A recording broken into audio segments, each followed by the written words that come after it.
naman natin na kilala ang ating baryo, ang baryong Pinasaya, na isa sa mga lugar na may pinakamagagandang kadalagahan. Ngayon ay ating muling masasaksihan ang taunang aurahan ng wika. Tawagin na natin ang ating dalawang kalak.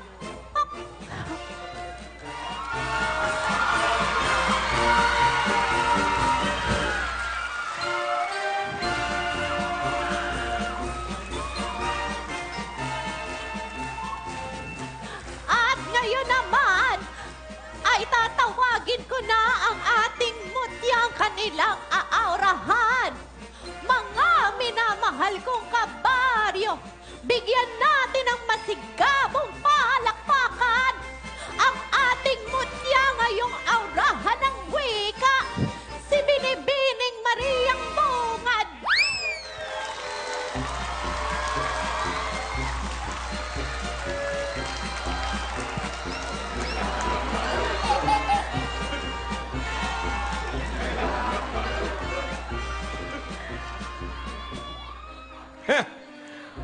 Huwag mo masyadong galingan ang iyong pag-aura, Ginoo. Dahil sigurado akong mapapasa akin si Mariang Bungad. Huwag kang pakakasiguro, Ginoong Kalbo.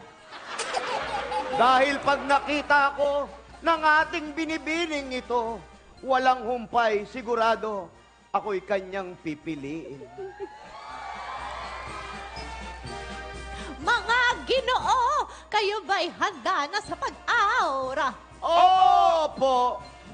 Kung ganon, simulan na natin ang aurahan ng wika. Aking pag-ibig sa'yo, Mariang Bungad, lagi itong tangan saan man mapadpad. Kung puso mo ay aking, ika'y di mabibitin, sagana sa kanin, ako'y marami pang saing. Aninang mainit na sinaing. Hindi ba unggoy ka? Ano ang uulamin? Saging. Ako ang nararapat sa kanyang kagandahan, handang magpaalipin sa dulo ng walang hanggan. Oh, ganyan ngang muka. Tunay nga ang inaalipin. Pumunta ka sa amin at ayusin ang hardin. Sa amoy pa lamang, ako na ang mapalad. Ako ang nararapat para kay Mariang Bungad. Aking kaibigang kingkinis ng iyong ulo. Huwag masyadong mangarap dahil wala kang hardin. Saan ka ba natulog? Uy, ano ba ito? Buhangin. Ang amoy mo'y di namin nanaisin. Kaibigan ko, minana mo pa yan sa lolo mong kalburin.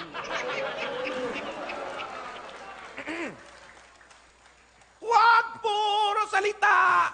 Dapat rin ay may gawa. Takpan ang iyong muka. Di kami natutuwa. O aking Mariang Bungad, kung ako man ang mapalad, puso ko'y walang kaba. Saan ka man magpunta? Ano ang iyong akala? Si Maria ay gala? Ay, oo nga pala. Ikaw ay nobya ni Dora. Ano ang gamit mong sabon? Di namin to nanaisin. Linggo na ngayon, Huwebes pa rin ang amoy mo. Na ang unang parte ng ating aurahan. Ngayon naman ang tamang oras upang makita ni Mariang Bungad ang mga Ginoo na kanyang pinagpipilian. Kayo rin, mga Ginoo, masisilayan nyo na ang kagandahan ni Mariang Bungad.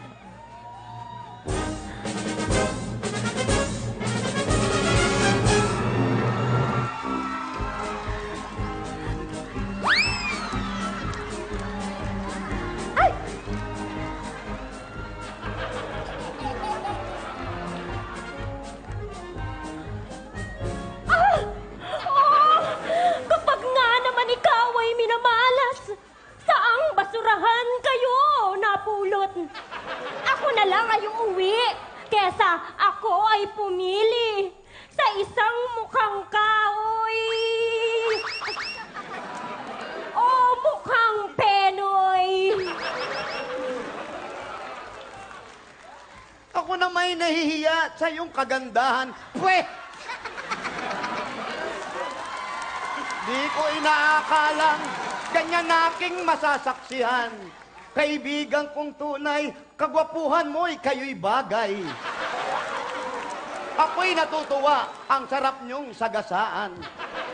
Tanggap na tanggap ko ang aking pagkatalo. Lamang ka sa aking Ginoo ng 88 paligo. Di ako naliligo, di rin nagsisipilyo. Ako ay nautusan, bumili lang ng toyo. Kayo ang nababagay para sa isa't isa. Ang ganda ng anak nyo, maging kambal sana.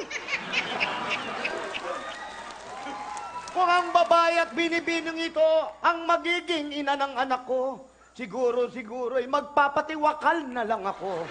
Pero isa lang ang sasabihin ko sa iyo, Maria, no pets allowed sa aming tahanan. Nakakailangan pa lang ako ay umuwi na. May nangyayari, emergency lamang. Ay, emergency, ha? Emergency? Gusto niyo pumunta na kayo, dumiretso na kayo ng emergency room? Kung makaarte kayo, para kayo lang ang dismayado, ha? Sandali lang. May problema ba, mga Ginoo? Aba, Lola, doblihin mo yung salamin mo. Hindi ba nakikita yung problema? Hoy, hoy, hoy! Malaki! Aba, halos magpatayan na kami rito, ha? Kala ko mutya. Mutya ng dilim to. Mutya ito, Lola, mutya. Mutya ng kadiliman, eh. Ha? Akala ko ba ikaw? Akala ko... Huwag mong hawakan. Ay, akala ko napagawa na ni Mayor yung mga baku-bakong daan.